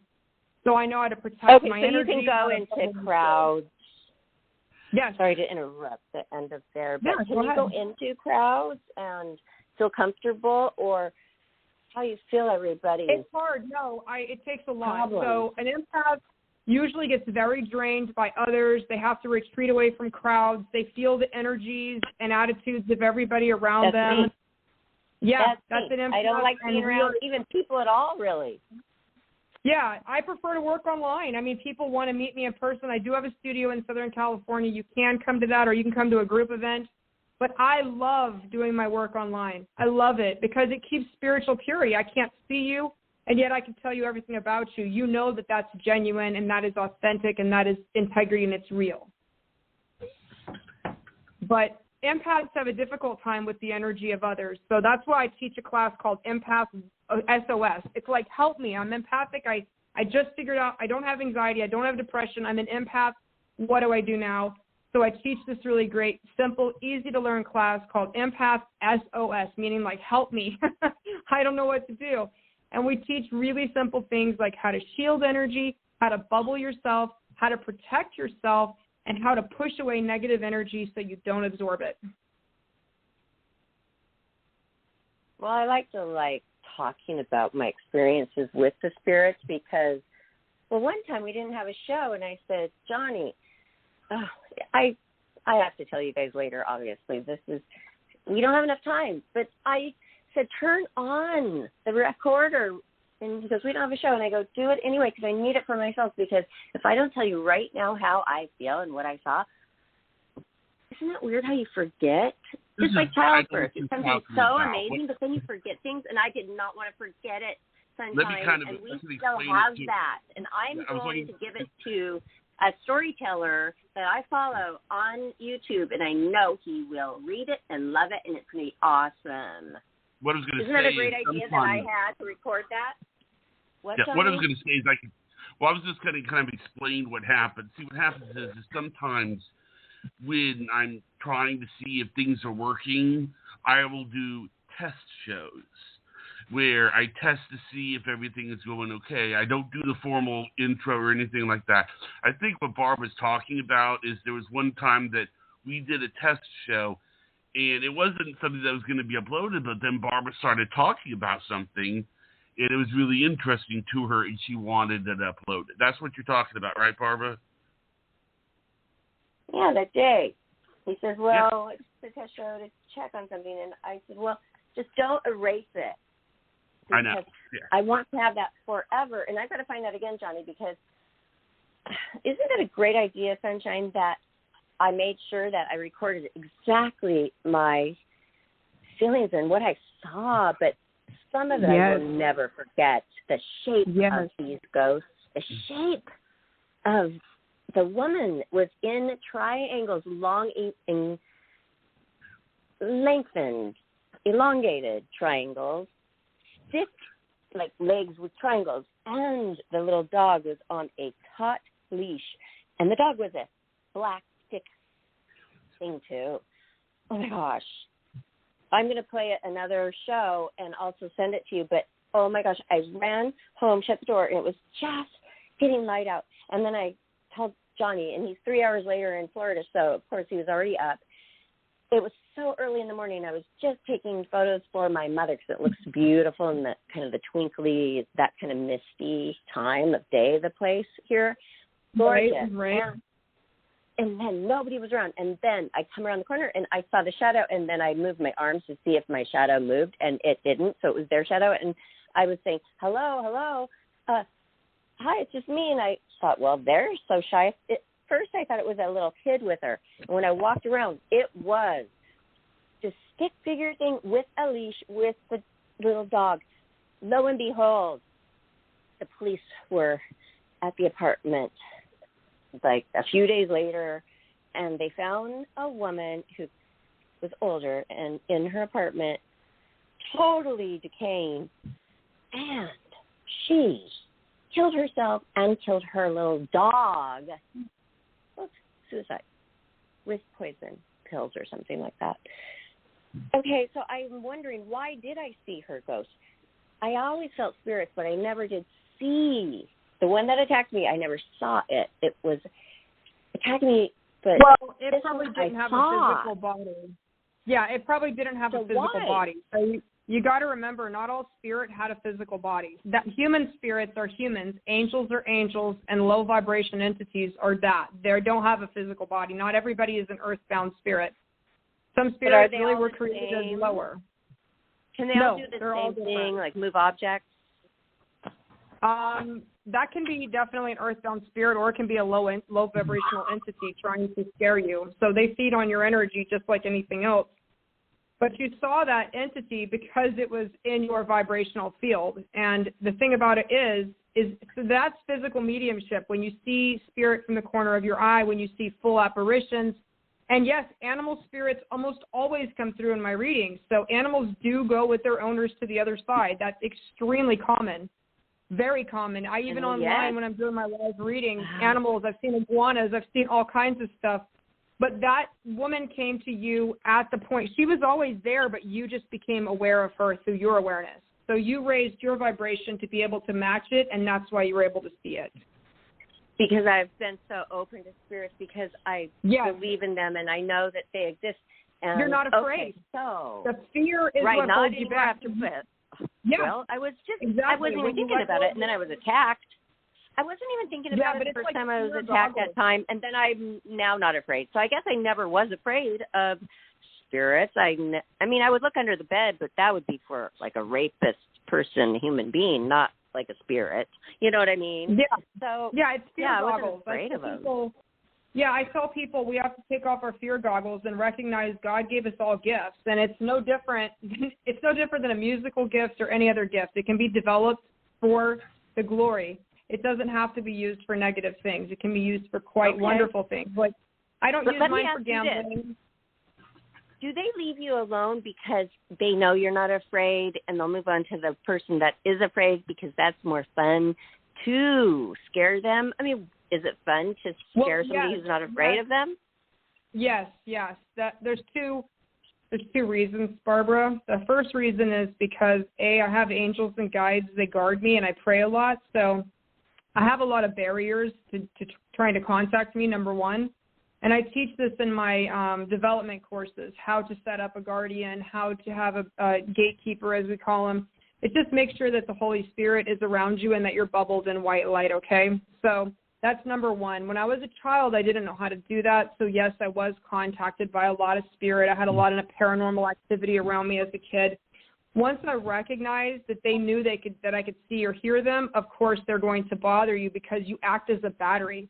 So low-level entities resonate with fear, abandonment, depression. As I said, anything that has to do with low vibration, hatred, divorce, betrayal, when there's a lot of fighting in a place, when there's a lot of alcoholism or anything that's lowering your natural vibration, those are the people that are going to get attacked the easiest. And then when you have fear, it's just like a battery. Do you remember that old movie with your girls or with your kids, Monsters, Inc.?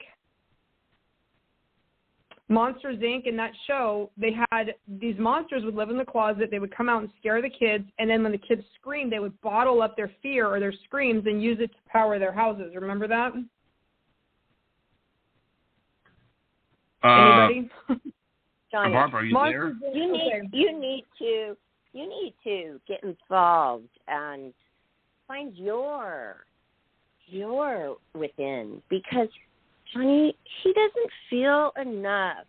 One time he said that he doesn't even enjoy music, and then, but maybe it's not just he doesn't. Maybe it's he doesn't know how.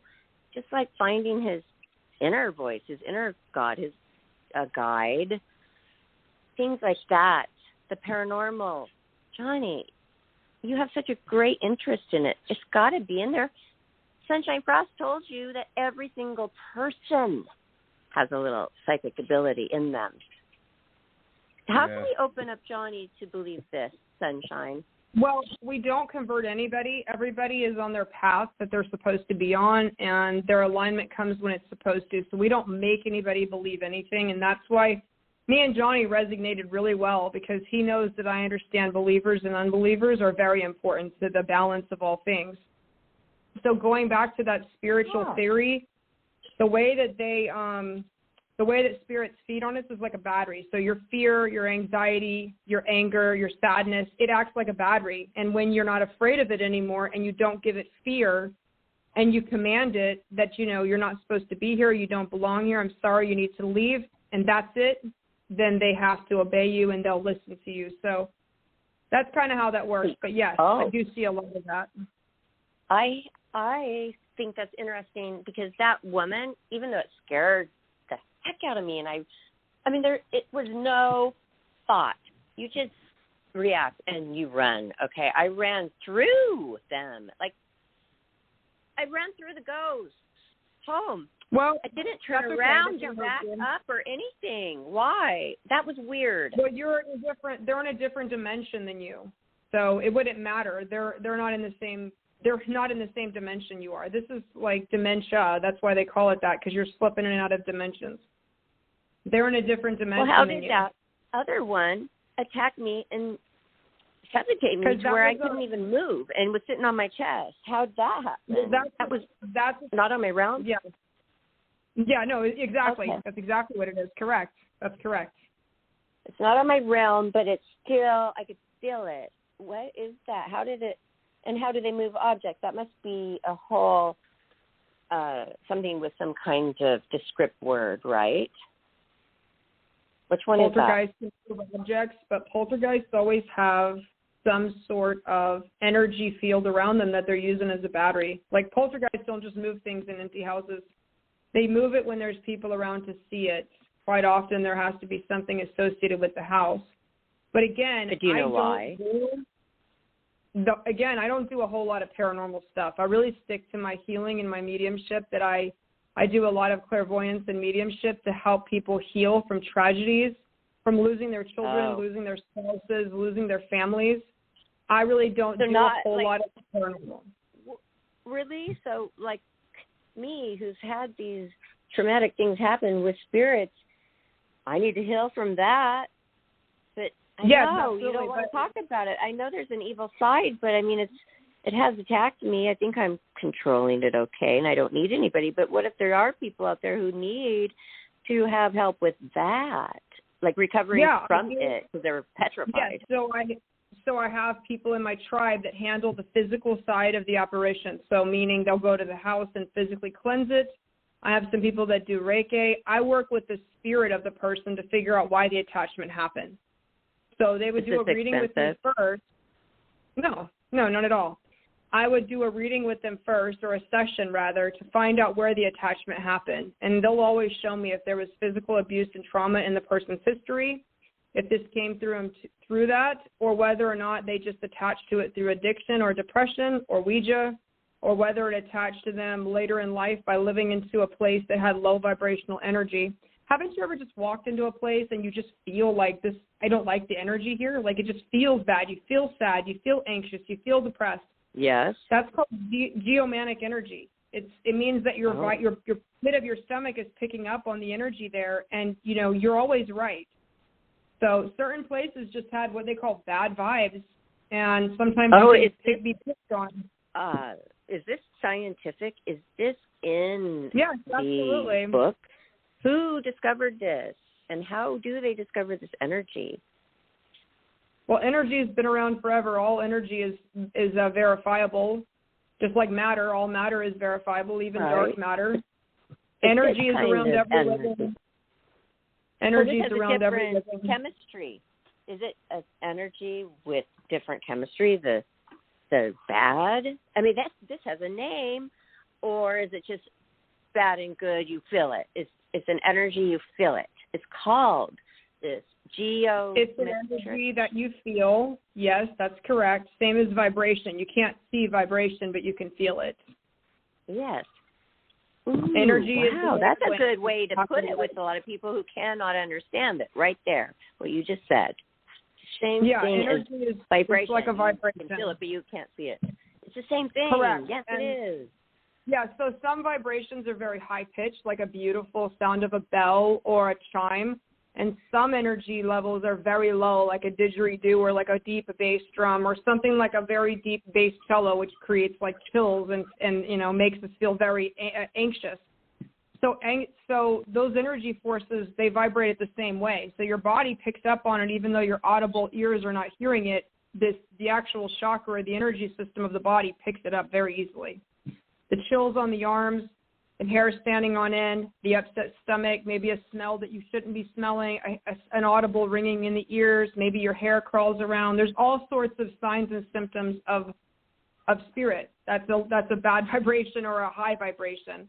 The body always knows. And you get great vibration from a scene in a movie or a commercial or music that touches you. But why do some people not feel this vibration? Like Johnny, he does not feel the vibration of the emotion of the music. Nothing touches him. Right, Johnny? About music. Yeah. I'm never done any music I like. Well, to be honest with you, most scenes are filmed at 432 megahertz, which is actually the vibration of the heart chakra. And that's like Forrest Gump, the background music when Jenny dies and stuff. And many of your orchestras and your philharmonics actually record at 432 hertz, or between 432 and 447. Wow. So they're intentionally made. So he needs to go buy those. He needs to buy the movie version. No, not necessarily. If Johnny, if you're not feeling those reactions over those music, then that just means that his level of hertz or megahertz is lower or higher than the average person.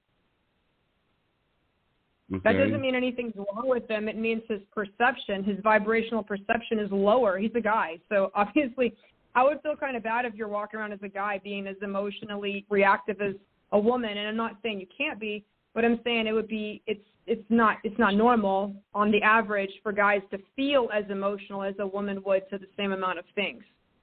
I mean, I know that's painting with a broad brush, but generally women are more acute and in tune with their vibrational settings. Yeah.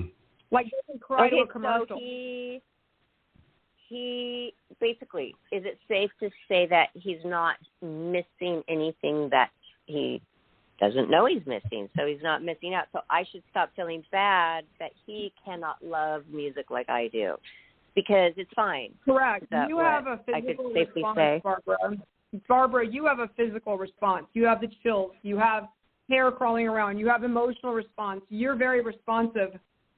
Period.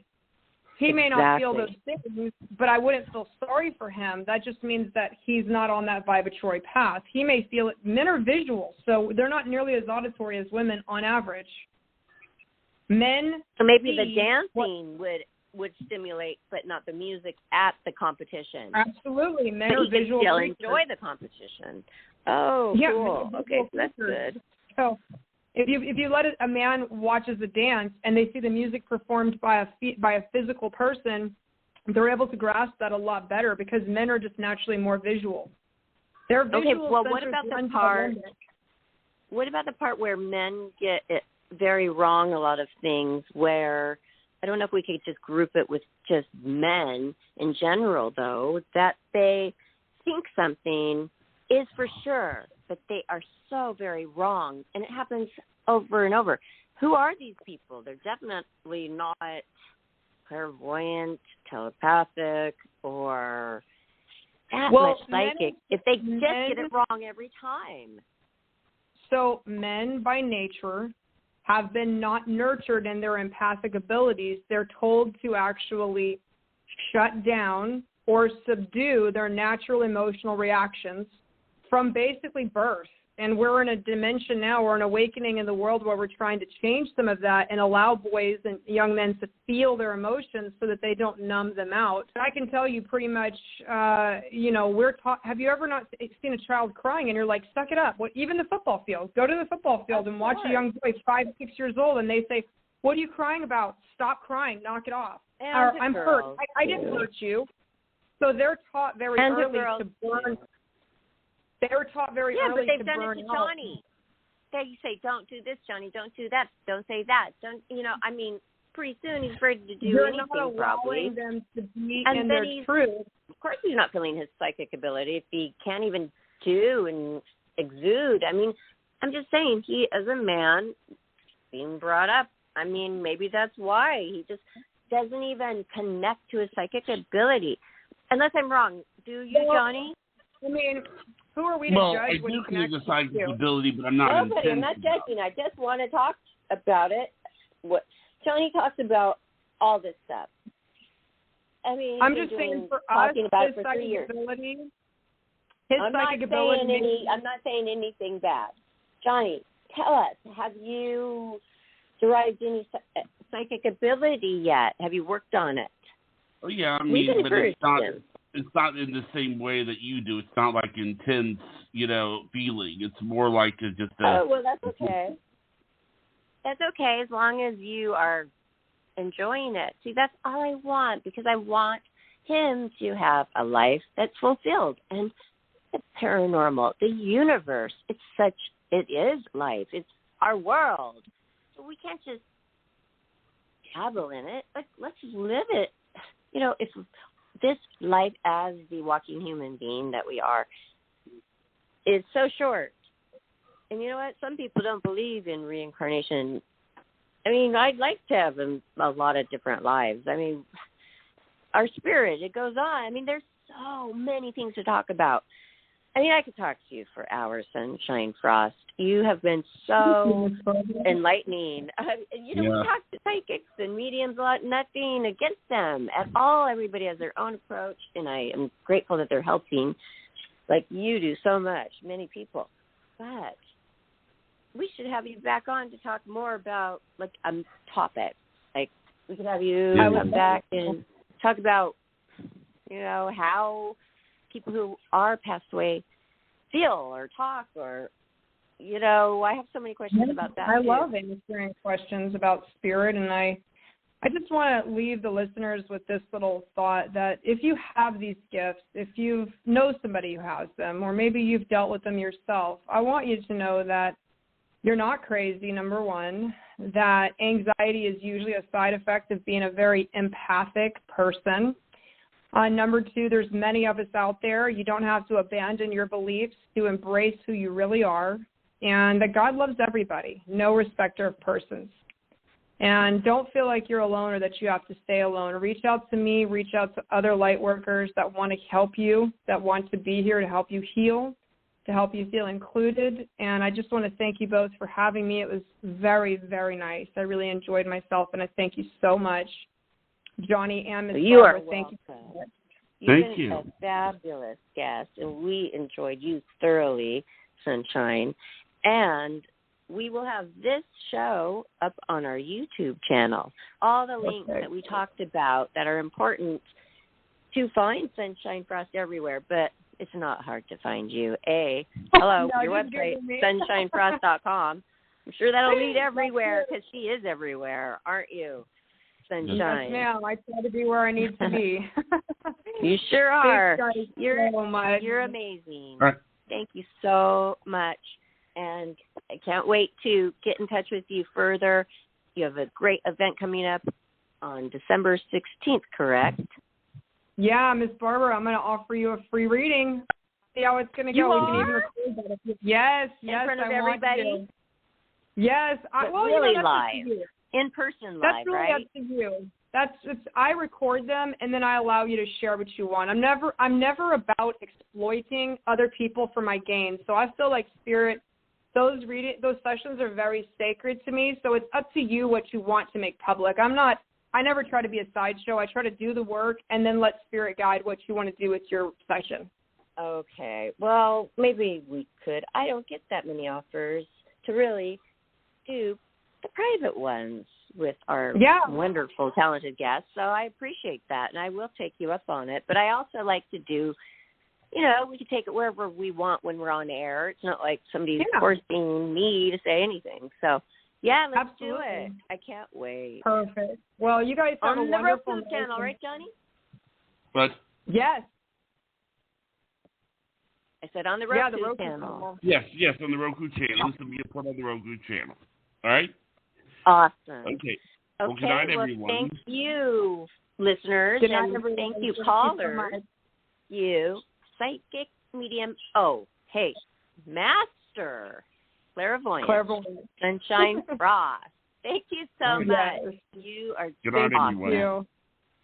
Good night, everybody.